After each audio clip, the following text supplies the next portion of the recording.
បាទសួស្តីទាំងអស់គ្នាអញ្ចឹងយើងចូលទៅចំណុចបន្ទាប់ទៀតគឺរបៀបបន្ថែមកន្លា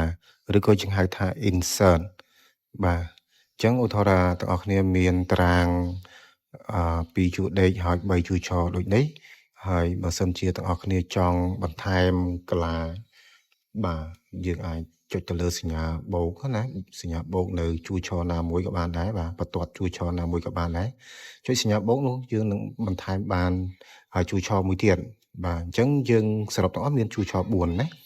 ឬក៏បើយើងចង់បន្ថែមជួរដេកយើងអាចយកម៉ៅបាទយើងសញ្ញាព្រួយម៉ៅយើងនឹងដាក់នៅលើសញ្ញាបូកបន្ទាត់ជួរដេកនោះយើងនឹងបានជួរដេកមួយទៀតបាទអញ្ចឹងអានេះគឺជារបៀបបន្ថែមកន្លានៅលើតារាងរបស់យើងឬក៏ទាំងអស់គ្នាចង់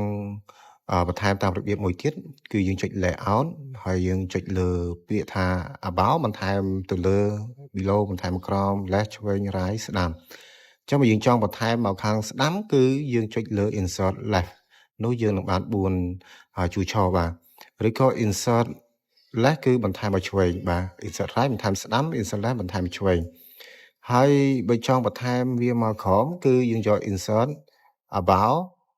insert about បន្ថែមទៅលើបាទ insert below គឺបន្ថែមមកក្រោមណាបាទ insert below គឺបន្ថែមមកក្រោមអញ្ចឹង